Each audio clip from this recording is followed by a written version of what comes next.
بلوچستان سے بھی خبریں آ رہی ہیں، بلوچستان سے خبریں آ رہی ہیں کہ وہاں جو انفیکٹڈ لوگ ہیں وہ لاکھوں کی تعداد میں پہنچ گئے، لیکن ٹیسٹ کرنے والا کوئی نہیں۔ آپ صوبہ سرحد کے اندر جو انفیکشن ریٹ ہے، جو مورٹیلٹی ریٹ ہے، ہر ریٹ بڑھتا جا رہا ہے، جتنی ٹیسٹنگ ہو رہی ہے وہ بڑھتی جا رہی ہے۔ وزیر خزانہ نے ہاؤس میں بتایا کہ پاکستان نمبر 1 پوزیشن پر ہے جنوبی ایشیا میں ٹیسٹنگ میں، کہ ہم 20,000 ٹیسٹ ڈیلی کرتے ہیں،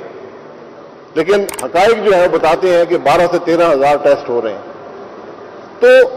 ایک کنفیوژن ہے، کوئی حکمت عملی سامنے نہیں آ رہی، کوئی بات سمجھ نہیں آ رہی۔ وزیر اعظم غائب ہے، ہم نے تو کہا کہ مسنگ پرسن کا جو بیورو ہے وہاں پر اسے رجوع کریں کہ وزیر اعظم کو ڈھونڈ کر لاؤ کہ ملک کو بتائے کہ اس کی پالیسی کیا ہے،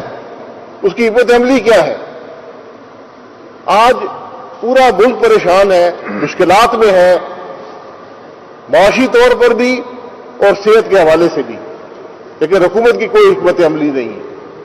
تو اس لیے اپوزیشن نے یہ فیصلہ کیا ہے کہ یہ حقائق عوام کے سامنے رکھیں گے، اور ہماری ڈیمانڈ یہ ہے، اجلاس میں اگر بات نہیں کر سکتے، ڈرتے ہیں اجلاس سے، آخر گالی گلوچ ہی کرنا ہے، کیونکہ اجلاس کا طریقہ یہ ہوتا ہے کہ حکومت پالیسی بیان دیتی ہے،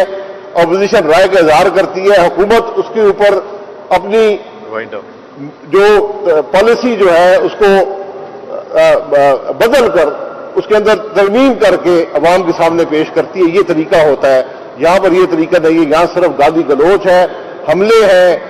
اپوزیشن لیڈر پر کالے صاحب نے آ کر کہا جی یہ کرپشن کر گئے، یہ باتیں وہی صاحب جن کا کوئی تعلق کسی ادارے سے نہیں ہے، جو وزیر اعظم کے دفتر میں بیٹھتے ہیں، یہ 4 دفعہ پہلے بھی یہ باتیں کر چکے ہیں، لیکن اخباروں کی زینت بنانے کے لیے یہ باتیں کرتے ہیں۔ یہاں ہر ایک کو نیب کے نوٹس آنے شروع ہو گئے، ہم ان سے گھبراتے نہیں ہیں، یہ اب کرتے رہیں، لیکن پاکستان کے عوام کو بتائیں کہ کرونا وائرس کے بارے میں آپ کی حکمت عملی ہے کیا،